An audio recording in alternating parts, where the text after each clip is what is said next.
Hello everyone, welcome back to our channel Topper Ninja Agriculture. Hope you all are doing good. My name is Varsha Dharmesh and I will discuss on plant physiology in this video. Stephen Hales को हम plant physiology के father मानते हैं। Plant physiology वो science की branch है जिसमें हम प्लांट्स एक्सटर्नल स्टिमुलस को कैसे रिस्पॉन्स करते हैं, उनमें ग्रोथ का प्रोसेस क्या है और प्लांट्स में डेवलपमेंट कैसे होता है, इन सब की स्टडी हम प्लांट फिजियोलॉजी में करते हैं। प्लांट में जो इम्पोर्टेंट प्रोसेसेस हैं वो है photosynthesis, respiration, ion absorption, transpiration, translocation, assimilation, flowering and seed formation. इन सब की स्टडी हम प्लांट फिजियोलॉजी ब्रांच के अंडर करते हैं। सबसे पहले हम पढ़ेंगे topic water relation. Water relation में पहला टर्म है हमारा डिफ्यूजन। डिफ्यूजन में मॉलिक्यूल्स गैसेस के या लिक्विड के या सॉल्यूट्स के जब अपने हायर कंसंट्रेशन से लोअर कंसंट्रेशन की तरफ जाते हैं, उस प्रोसेस को हम डिफ्यूजन कहते हैं। ये जो प्रोसेस होता है, मूवमेंट होता है हायर कंसंट्रेशन से लोअर कंसंट्रेशन तक, ये तब तक चलता है जब तक मॉलिक्यूल दोनों जगह इवनली डिस्ट्रीब्यूट ना हो जाए। ये डिफ्यूजन का process passive Uptake of molecule में ज्यादा सिग्निफिकेंट है। पासिव अपटेक मीन्स कोई भी सोल्यूट अपने हायर कंसंट्रेशन से लोअर कंसंट्रेशन की तरफ जा रहा हो। अब नेक्स्ट टर्म है हमारा ऑस्मोसिस। ऑस्मोसिस टर्म एबिनॉल ने दिया था। इसमें सॉल्वेंट का मूवमेंट होता है from lower concentration to higher concentration of solution through semi permeable membrane. अब सेमी परमिएबल मेम्ब्रेन क्या होती है? सेमी परमिएबल मेम्ब्रेन में जो सॉल्यूट्स होते हैं वो सॉल्यूशन से पास नहीं होते, जबकि सॉल्वेंट इजीली पास कर सकते हैं किसी भी मेम्ब्रेन को। Example plasma membrane. फिर नेक्स्ट टर्म है हमारा selective permeable membrane. Selective permeable membrane में मेम्ब्रेन केवल सेलेक्टेड पार्टिकल्स को ही अलाउ करती है पास करने के लिए, जैसे कि एग्जाम्पल है lipoprotein cell membranes. Now next term is endosmosis. Endosmosis का मतलब है कि किसी लिविंग सेल में सॉल्वेंट पार्टिकल का डिफ्यूजन अंदर हो। वहीं एक्सोऑस्मोसिस का मतलब होता है कि किसी भी लिविंग सेल में सॉल्वेंट पार्टिकल्स जब टाइप्स ऑफ सॉल्यूशन। फर्स्ट के हाइपोटोनिक सॉल्यूशंस क्या होते हैं? लोअर कंसंट्रेशन सॉल्यूशन को हम हाइपोटोनिक सॉल्यूशंस बोलते हैं। वहीं हाइपरटोनिक सॉल्यूशंस का कंसंट्रेशन हायर होता है और ये स्ट्रॉन्ग सॉल्यूशन होते हैं। आइसोटोनिक सॉल्यूशंस ना वीक होते हैं ना स्ट्रॉन्ग होते हैं, और ऐसे सॉल्यूशंस में सेल चेंज नहीं होती, अपना कंसंट्रेशन चेंज नहीं करती। Example eye drops. Now next term is imbibition. ये सैक्स ने टर्म कॉइन किया था। जब ड्राई सब्सटेंसेस वाटर को सोक कर लेते हैं due to the presence of hydrophilic colloids in them, इस प्रोसेस को हम इंडिनेशन कहते हैं। ये टेम्परेचर इंक्रीज करने पर ये प्रोसेस और फास्ट होता है। इंडिनेशन प्रेशर को हम मेट्रिक पोटेंशियल भी बोलते हैं। मेट्रिक पोटेंशियल वाटर पोटेंशियल का ही एक कंपोनेंट है, जो वाटर और हाइड्रेटिंग कोलॉइड्स के बीच में अट्रैक्शन कितना है उस हिसाब से हम वाटर पोटेंशियल को डिटरमाइन करते हैं। और next term is plasmolysis. Plasmolysis का मतलब होता है कि जब प्रोटोप्लाज्म का श्रिंकेज हो जाता है, क्योंकि वाटर सेल से बाहर मूव कर जाता है, मतलब एक्सोऑस्मोसिस हो जाती है। और ऐसा कब होता है? जब हम उस सेल को हम जब कंसंट्रेट सॉल्यूशन में रखते हैं, क्योंकि हमारा जो सॉल्यूट्स हैं वो लो कंसंट्रेशन से हाई कंसंट्रेशन में चले जाते हैं, जिसकी वजह से सेल का प्रोटोप्लाज्म श्रिंकेज हो जाता है। इस प्रोसेस को हम प्लाज्मोलाइसिस कहते हैं। और जब उसी सेल को हम वापस किसी लो कंसंट्रेशन सॉल्यूशन में रखते हैं तो वो अपनी ओरिजिनल शेप और साइज को अटेन कर लेती है, क्योंकि जो वाटर पहले या सॉल्यूट्स पहले बाहर गए थे वो सॉल्यूट्स अब वापस अंदर आ जाते हैं एंडोऑस्मोसिस के प्रोसेस के थ्रू, और इस प्रोसेस को हम डीप्लाज्मोलाइसिस बोलते हैं। Next term is osmotic pressure या ऑस्मोटिक पोटेंशियल। जब किसी सॉल्यूशन में ऑस्मोसिस प्रोसेस हो रही है तो हम जब उसमें अलग से प्रेशर अप्लाई करके उस ऑस्मोसिस को स्टॉप करते हैं तो उसे हम ऑस्मोटिक पोटेंशियल या ऑस्मोटिक प्रेशर कहते हैं। और हमारा वाटर किस प्रेशर से सेल में एंटर कर रहा है उस प्रेशर को हम वाटर पोटेंशियल या डिफ्यूजन प्रेशर डेफिशिएंट डीपीडी कहते हैं। अब ऑस्मोसिस की वजह से जो वाटर की एंट्री हो रही है सेल के अंदर, इसकी वजह से सेल वॉल पे एक प्रेशर, हाइड्रोस्टैटिक प्रेशर पड़ता है, उस प्रेशर को हम टर्गर प्रेशर बोलते हैं। ऑस्मोसिस के टाइम पर वाटर का मूवमेंट तीन तरीके से होता है। एक, higher water potential to lower water potential, second, lower to higher concentration of solution, and third, lower diffusion pressure deficit to higher diffusion pressure deficit. अब वाटर का एब्जॉर्प्शन कैसे होता है? वाटर का एब्जॉर्प्शन उनकी रूट हेयर्स के through होता है और ये जीरोफाइट्स में ज्यादा डेवलप्ड होते हैं देन हाइड्रोफाइट्स। अब जीरोफाइट्स क्या होते हैं? जीरोफाइट्स वो प्लांट होते हैं जो एक्सट्रीम ड्राई कंडीशंस में रहते हैं और वहां के लिए अडॉप्टेड हैं, और हाइड्रोफाइट्स होते हैं जो वाटरी कंडीशंस में के लिए अडेप्टेड हैं। फर्स्ट स्टेप होता है वाटर एब्जॉर्प्शन का, वो होता है इम्बिबेशन। अब हम देखते हैं कि एब्जॉर्प्शन के टाइप्स कौन से होते हैं। इनके दो टाइप्स होते हैं, active absorption and passive absorption. Active absorption में हमारा water against concentration gradient move करता है। मींस कंसंट्रेशन ग्रेडियंट पे हमेशा चीजें high concentration to lower concentration move करती हैं, लेकिन जब वाटर मॉलिक्यूल लो कंसंट्रेशन से हाई कंसंट्रेशन मूव करता है, मतलब अगेंस्ट कंसंट्रेशन ग्रेडियंट जा रहा है, तो उसे एटीपी का खर्चा करना पड़ता है क्योंकि वो अगेंस्ट मूव कर रहा है, इसलिए उसे एनर्जी यूटिलाइज करनी पड़ती है। और ये एनर्जी हम ड्राइव करते हैं रेस्पिरेशन प्रोसेस से।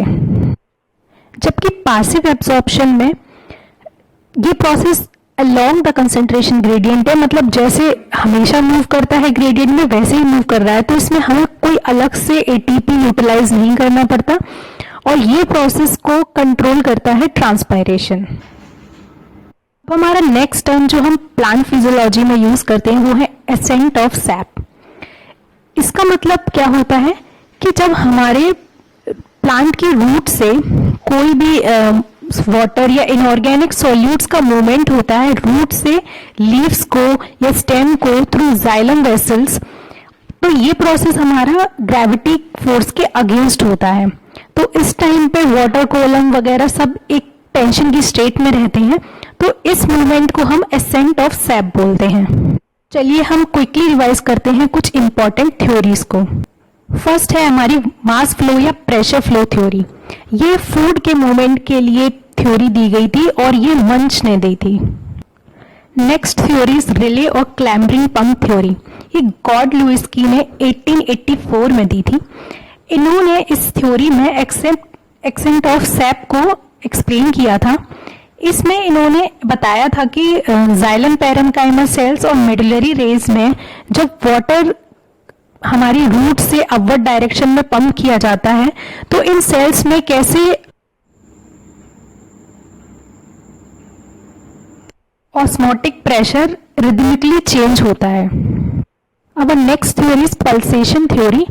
ये जेसी बोस ने 1923 में दी थी। इस थ्योरी में इन्होंने बताया था कि कॉर्टेक्स की जो इनर मोस्ट लेयर होती है उसकी सेल्स एक रिदमिक पल्सेशन करती हैं, जिसकी वजह से water cell to cell pump होता है इन अपवर्ड डायरेक्शन। अब अगली थ्योरी है हमारी रूट प्रेशर थ्योरी। ये स्टेफन हेल्स ने प्रपोज की थी। रूट्स जब वाटर को एक्यूमुलेट कर लेती हैं और उस वाटर एक्यूमुलेशन की वजह से हाइड्रोस्टैटिक प्रेशर डेवलप्ड होता है, उस प्रेशर को हम रूट प्रेशर बोलते हैं। इस रूट प्रेशर को हम मैनोमीटर से मेजर करते हैं। नेक्स्ट है इम्बिबेशन थ्योरी। ये सैक ने 1878 में दी थी और इन्होंने बताया था कि जो जाइलम सेल्स की सेल वॉल होती है उनमें जो इम्बिबेशन एक्टिविटी होती है वो एसेंट ऑफ सैप के लिए रिस्पॉन्सिबल होती है। अब हमारी लास्ट थ्योरी है कोहेजन एंड एडेशन थ्योरी या ट्रांसपायरेशन पुल थ्योरी। ये डिक्सन और जॉली ने 1894 में दी थी और आस्के मेसी ने 1895 में, और ये मोस्ट एक्सेप्टेड थ्योरी है। इस थ्योरी के 3 इंपॉर्टेंट फीचर्स हैं कि इस थ्योरी में इन्होंने वाटर की कोहेसिव फोर्सेस और टेंसिल स्ट्रेंथ के बारे में बताया है, और इन्होंने प्लांट की वाटर कूलम की कंटिन्यूटी के बारे में एक्सप्लेन किया है। एंड थर्ड, उन्होंने अनब्रोकन वाटर कॉलम के ऊपर पड़ने वाले ट्रांसपायरेशन पुल और टेंशन के बारे में एक्सप्लेन किया। अब हम क्विकली डिस्कस करते हैं अपना नेक्स्ट टर्म ट्रॉपिज्म्स। जब हमारा प्लांट ग्रेविटी की तरफ ग्रो करता है तो उसे हम बोलते हैं ग्रेविट्रॉपिज्म। जब हमारा प्लांट लाइट की तरफ ग्रो करता है उसे हम फोटोट्रॉपिज्म बोलते हैं। और जब हमारा प्लांट सॉलिड ऑब्जेक्ट्स की तरफ ग्रो करता है तो उसे हम थिग्मोट्रॉपिज्म बोलते हैं। और जब हमारा प्लांट सनलाइट को रिस्पॉन्स करता है तो उसे हम हेलियोट्रॉपिज्म कहते हैं। और जब प्लांट का मूवमेंट सॉलिड ऑब्जेक्ट्स की तरफ होता है तो उसे हम थिग्मोट्रॉपिज्म बोलते हैं। अब हमारा नेक्स्ट टॉपिक है फोटोसिंथेसिस। फोटोसिंथेसिस एक फिजियोकेमिकल और एनर्जी ट्रांसफॉर्मेशन प्रोसेस है। इसमें क्लोरोफिल कंटेनिंग ऑर्गेनिजम्स जैसे green plant, algae light energy को कैप्चर करके केमिकल एनर्जी में कन्वर्ट करते हैं। फोटोसिंथेसिस एक्टिव रेडिएशंस की रेंज 400 से 700 नैनोमीटर होती है। मेजर फोटोसिंथेसिस एक्टिव पिगमेंट्स जो हायर प्लांट्स में होते हैं वो हैं क्लोरोफिल ए और chlorophyll B. Photosynthesis 2 step process है। इसमें फर्स्ट स्टेप फोटोकेमिकल रिएक्शन या लाइट रिएक्शन कहलाता है। ये क्लोरोफिल के ग्रेना पार्ट में प्रोसेस होता है। सेकंड स्टेप हमारा कार्बन फिक्सेशन साइकिल या फिर केल्विन साइकिल होता है। ये क्लोरोफिल के स्ट्रोमा पार्ट में अकर करता है। क्लोरोप्लास्ट के थाइलाकॉइड रीजन में लाइट रिएक्शन होती है। लाइट रिएक्शन में जो डायरेक्ट एनर्जी होती है लाइट से उसको हम कन्वर्ट करते हैं NADPH और ATP में। और इस NADPH और ATP को हम डार्क रिएक्शन या केल्विन साइकिल में यूज करते हैं। लाइट रिएक्शन में H2O को कन्वर्ट किया जाता है O2 में। इस प्रोसेस को हम ऑक्सीडेशन, और NAD+ को कन्वर्ट किया जाता है NADPH में। इसको हम रिडक्शन बोलते हैं। जब ये NADP+ NADPH में कन्वर्ट होता है तो इससे इलेक्ट्रॉन ट्रांसपोर्ट होता है, जिसकी वजह से प्रोटॉन मोटिव फोर्स जनरेट होता है जो कि ATP सिंथेसिस कराता है। ये जो ATP का फॉर्मेशन है ADP और इनऑर्गेनिक फॉस्फेट से, ये हमारा लाइट एनर्जी की प्रेजेंस में हो रहा है, इसलिए इस प्रोसेस को हम फोटोफॉस्फोराइलेशन बोलते हैं। और ये रिएक्शन को हम थाइलाकॉइड रिएक्शन भी बोलते हैं। लाइट रिएक्शन की वजह से इलेक्ट्रॉन फ्लो स्टार्ट होता है, और इलेक्ट्रॉन फ्लो 2 तरीके का होता है, नॉन साइक्लिक एंड साइक्लिक। अब आता है हमारा C3 पाथवे, जिसे हम रिडक्टिव पेंटोज पाथवे या ब्लैकमैन रिएक्शन या केल्विन साइकिल भी बोलते हैं। ये राइस, व्हीट, पी, सोयाबीन में होता है। C3 पाथवे में या केल्विन साइकिल में सबसे इम्पोर्टेंट जो एंजाइम होती है वो होती है रुबिस्को। रुबिस्को में 2 तरीके की सब यूनिट्स होती हैं, एक लार्ज सब यूनिट और एक स्मॉल सब यूनिट। लार्ज सब यूनिट भी 8 लार्ज सब यूनिट्स होती है जिसे क्लोरोप्लास्ट जीनोम इनकोड करता है, और स्मॉल सब यूनिट्स भी 8 टाइप की होती हैं जिन्हें न्यूक्लियो जीनोम इनकोड करता है। इसका फाइनल प्रोडक्ट 3-फॉस्फोग्लिसरेट होता है या glycerate three phosphate. Next is C4 pathway. इसे हम हैच स्लैग पाथवे या डी कार्बोक्सिलिक एसिड पाथवे या बीटा कार्बोक्सिलिक साइकिल या कोऑपरेटिव फोटोसिंथेसिस भी बोलते हैं। ये CO2 इनरिचमेंट साइकिल होती है।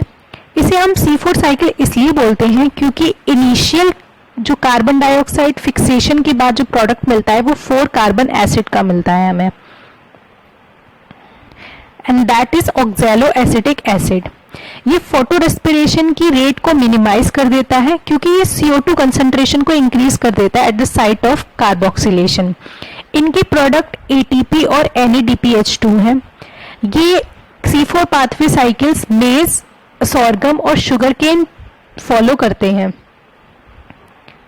C4 प्लांट्स में 2 टाइप्स की सेल इन्वॉल्व होती हैं, बंडल शीट सेल एंड म्यूट किए जाते हैं मीजोफिल सेल से बंडल शीट सेल में, और ये डिफरेंट एंजाइम्स को यूटिलाइज करते हैं।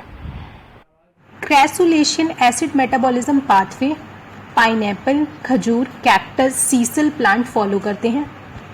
वहीं C3 प्लांट्स के एग्जाम्पल हैं rice, wheat, barley, pea, gram, mustard, rye, cotton, अरहर, soybean, sunflower, lentil, sugar beet, tomato etcetera.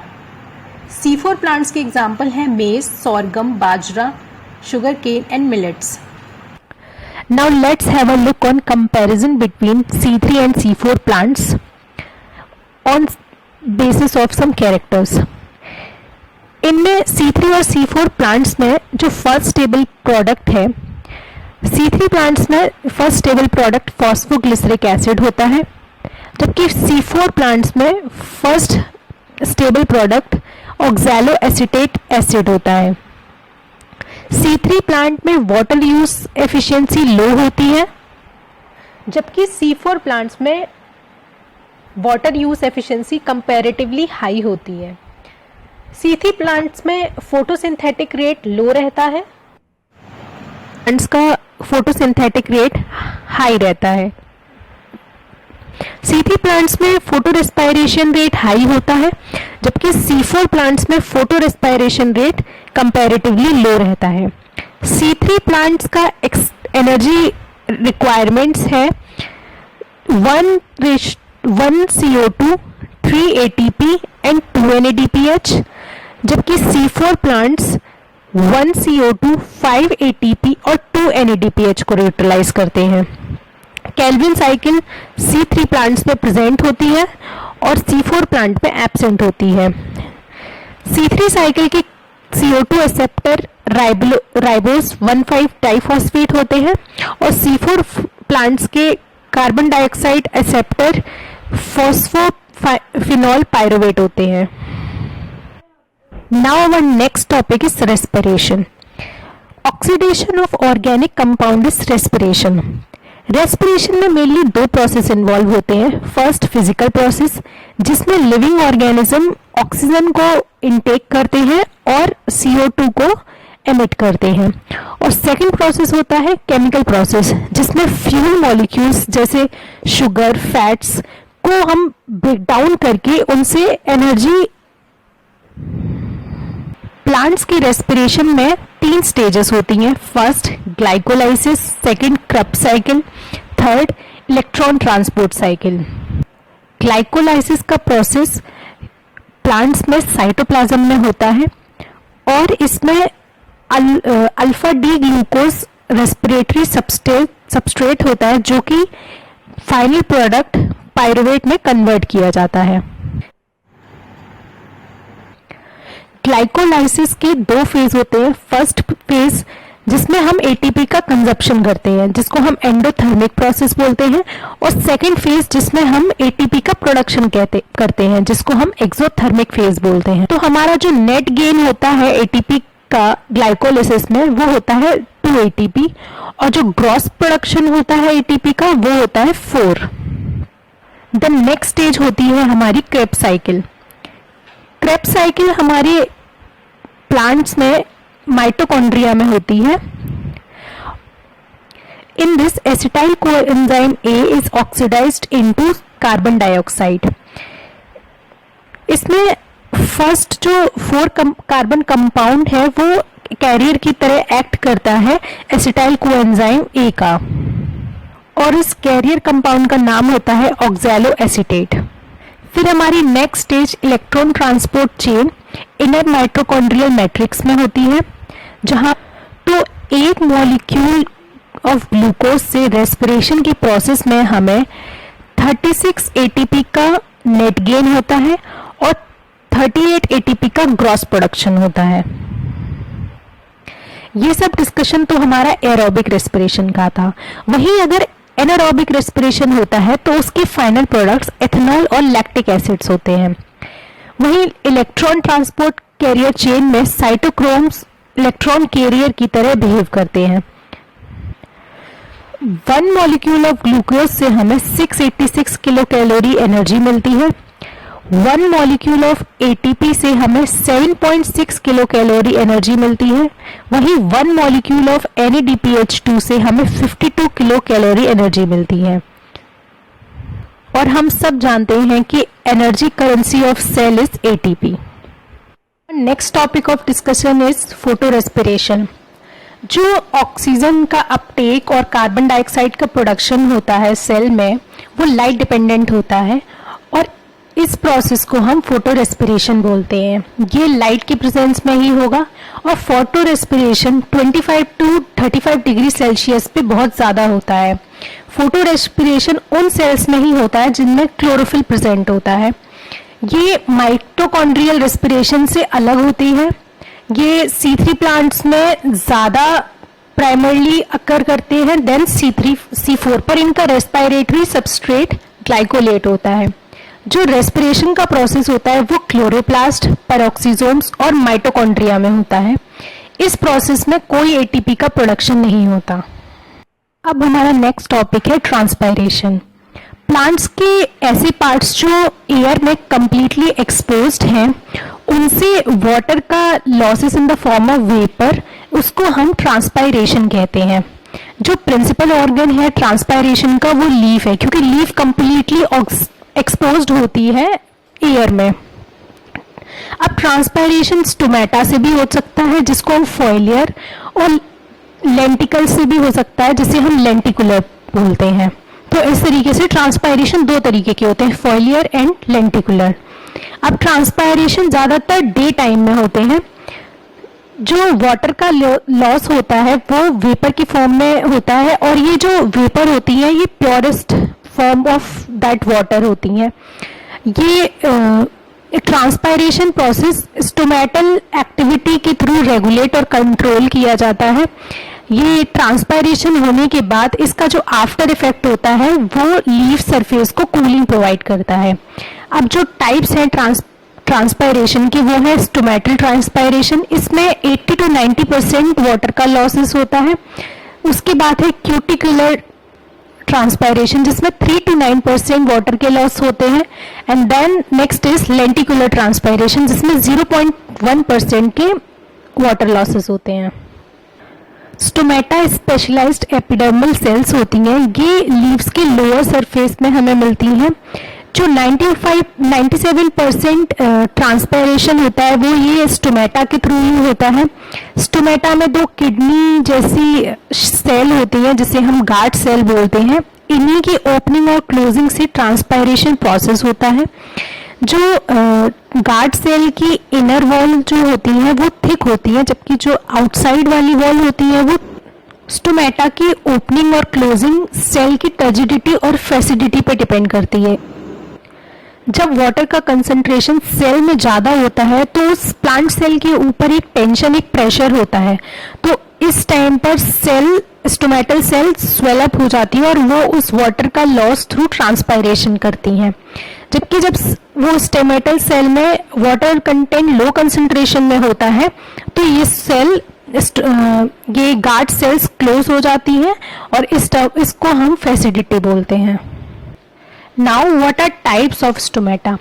Stomata के कितने टाइप हैं ये हमने दो बेसिस पे डिस्ट्रीब्यूट करे हैं। फर्स्ट जो हमारा बेसिस है वो ये है कि स्टोमेटा का डिस्ट्रीब्यूशन कैसा है लीफ में। उसका फर्स्ट टाइप है Apple and mulberry type. Apple जैसे एप्पल में सीड एक जगह बीच में सेंटर में होते हैं, वैसे ही इस टाइप को इसी बेसिस पे डिफरेंशिएट किया है कि stomata is present on only under the surface of leaf. Now our second type is potato type. इसमें जो स्टोमेटा हमारे लोअर सरफेस पे प्रेजेंट होते हैं। Third type is oat type. इसमें जो हमारे स्टोमेटा होते हैं वो दोनों सरफेस पे इक्वली डिस्ट्रीब्यूट होते हैं। Now fourth is water lily type जिसमें हमारे स्टोमेटा अपर सरफेस पे प्रेजेंट होते हैं। देन नेक्स्ट है हमारा पोटामोजीटोन टाइप। इसमें स्टोमेटा या तो एब्सेंट होते हैं या अगर प्रेजेंट भी है तो वो फंक्शनल लेस होते हैं। अब जो हमारा नेक्स्ट बेसिस है टाइप्स का वो ये है कि स्टोमेटा का डेली मूवमेंट कैसा होता है। इसमें फर्स्ट है अल्फा अल्फा टाइप जिसमें स्टोमेटा दिन हो या रात हो वो हमेशा ओपन ही रहते हैं, जिसका एग्जाम्पल है पी, बीन, मस्टर्ड एक्सेट्रा। अब इसका सेकेंड टाइप है पोटैटो टाइप जिसमें स्टोमेटा डे में भी ओपन रहते हैं, नाइट में भी ओपन रहते हैं, लेकिन इवनिंग के टाइम में फ्यू आवर्स के लिए वो क्लोज हो जाते हैं। इनके एग्जाम्पल है onion, cabbage, pumpkin etcetera. Now third is barley type. Day time में कुछ ही घंटों के लिए ओपन रहते हैं। अब हम ब्रीफ में देखते हैं कि स्टोमेटल ट्रांसपायरेशन होता कैसे है। रूट हेयर्स वाटर को एब्जॉर्ब करते हैं।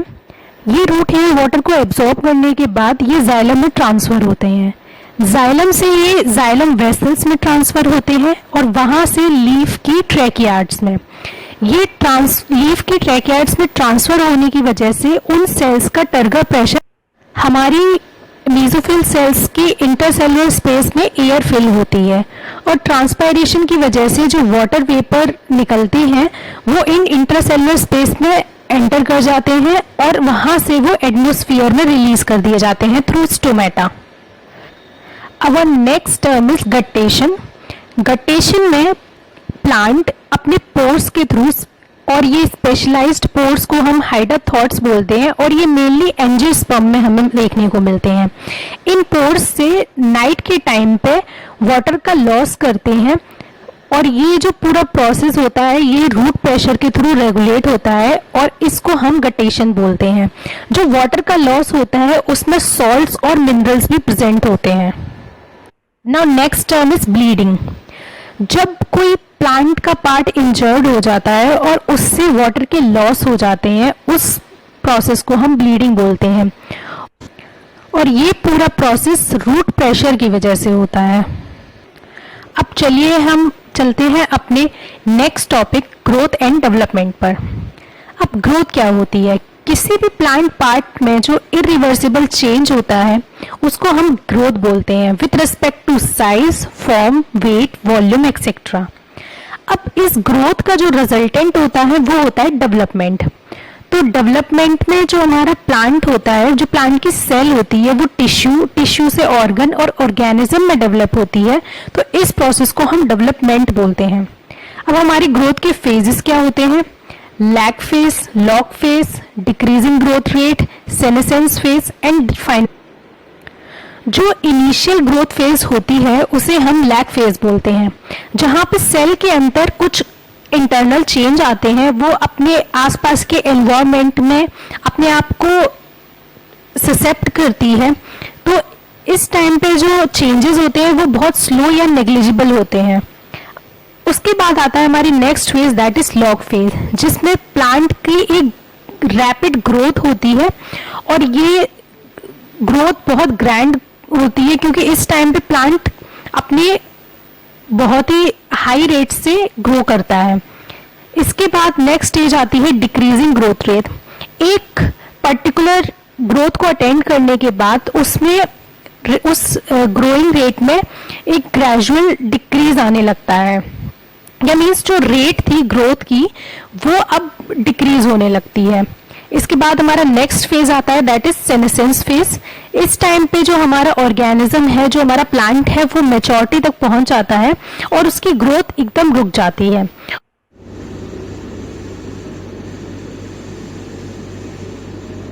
इसके बाद हमारी नेक्स्ट जो फेज होती है वो होती है डेथ ऑफ ऑर्गेनिज्म। अब इस ग्रोथ रेट को मेजर करने के लिए ऑक्सैनोमीटर और क्रेसोग्राफ को हम यूज करते हैं। अब ये ग्रोथ हार्मोन्स क्या होते हैं?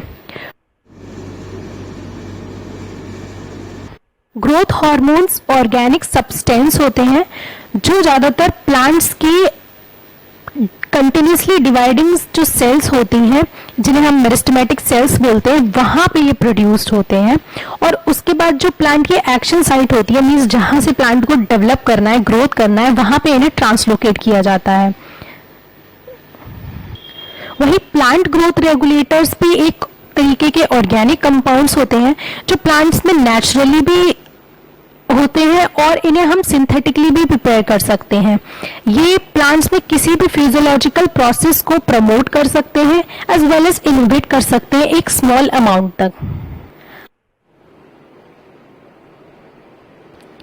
अब इन प्लांट ग्रोथ रेगुलेटर्स के दो टाइप्स होते हैं, ग्रोथ प्रमोटर जिनके एग्जाम्पल है ऑक्सिन्स, जिबरेलिन्स एंड साइटोकाइनिन्स।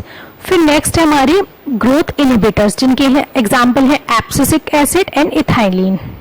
अब हम quickly in plant growth regulators के फंक्शन देख लेते हैं जो कि किसी भी कॉम्पिटिटिव एग्जाम्स के लिए बहुत ही इंपॉर्टेंट है। फर्स्ट है हमारा ऑक्सिन्स। ऑक्सिन्स सेल में डिवीजन और रूट फॉर्मेशन कराने के लिए बहुत इंपॉर्टेंट है। उसके बाद है हमारा जिबरेलिन। जिबरेलिन सेल में सेल डिवीजन इनहेंस करता है, डोरमेंसी को ब्रेक करता है और सेल को इलोंगेट करने में हेल्प करता है। उसके बाद हमारा है next PGR, that is cytokinin. Cytokinin senescence को डिले करता है, सीड की डोरमेंसी को ब्रेक करता है और जो एम्ब्रियो में सीड का डेवलपमेंट है उसको इनहेंस करता है। Then our next plant growth regulator is abscisic acid. Abscisic acid leaves और फ्रूट की एब्सिशन कराता है, मतलब जो प्लांट से लीव्स और फ्रूट्स गिरते हैं उनको एब्सिशन बोलते हैं। तो ये लीफ और फ्रूट्स को एब्सिशन कराता है। सीड में डोरमेंसी को इंड्यूस करता है, जो पहले वाले थे वो उस डोरमेंसी को ब्रेक कर रहे थे, एब्सिसिक एसिड उस डोरमेंसी को इंड्यूस करता है और सेल के अंदर टर्जिडिटी को मेंटेन रखता है और स्टोमेटा का क्लोजर फैसिलिटेट कराता है। Now our next plant growth regulator is ethylene. Ethylene fruit ripening के लिए बहुत इंपॉर्टेंट ग्रोथ रेगुलेटर है। ये आइसोडायमेट्रिक ग्रोथ कराता है स्टेम्स और रूट की। लास्ट टॉपिक है photoperiodism and vernalisation. Periodism plant की वो एबिलिटी होती है जिसमें वो फोटो पीरियड्स के लेंथ को मेजर कर सकता है। फोटो पीरियड्स मीन्स कि वो light, length of day means light और length of dark means night को मेजर कर सकता है। जो टर्म फोटो पीरियोडिज्म है ये गार्नर और एलार्ड ने 1920 में कॉइन किया था। बहुत सारे फिजियोलॉजिकल इवेंट्स जैसे फ्लावरिंग का इनिशिएशन, सीड जर्मिनेशन, ये एक स्पेसिफिक फोटो पीरियड की लेंथ के बेसिस पे ही ट्रिगर होते हैं। तो इसलिए ये प्लांट के लिए ये फोटो पीरियोडिज्म बहुत इंपॉर्टेंट होता है। जो स्पेसिफिक फोटो पीरियड लेंथ जिसके बेसिस पे प्लांट में कोई रिस्पॉन्स इनिशिएट होता है, तो उस स्पेसिफिक फोटो पीरियड लेंथ को हम क्रिटिकल फोटो पीरियड बोलते हैं। अब प्लांट्स को किस हिसाब की और कितनी फोटो पीरियड लेंथ चाहिए, उस बेसिस पे हमने प्लांट्स को कुछ कैटेगरीज में डिवाइड किया है। वो है लॉन्ग डे और short night plants, short day और long night plants, and day neutral plants. Long day और शॉर्ट नाइट प्लांट्स को, इन प्लांट्स को लॉन्गर डे लेंथ रिक्वायर होती है फ्लोरल इनिशिएशन के लिए। इसके एग्जाम्पल हैं wheat, barley oat, sugar beet, castor, generally rabi crops. अब हमारे शॉर्ट डे या लॉन्ग नाइट प्लांट्स को शॉर्टर डे लेंथ चाहिए फॉर फ्लोरल इनिशिएशन। इसके एग्जाम्पल हैं rice, sorghum, soybean, generally kharif crops. फिर नेक्स्ट है हमारे डे न्यूट्रल प्लांट्स। इन्हें इंटरमीडिएट डे लेंथ चाहिए, means 12 to 14 hours for floral initiation. Example cotton, maize, sunflower, safflower, groundnut, buckwheat, tomato etcetera. और ये जो फोटो पीरियड का स्टिमुलस होता है ये हमेशा प्लांट्स की लीफ ही रिसीव करती हैं।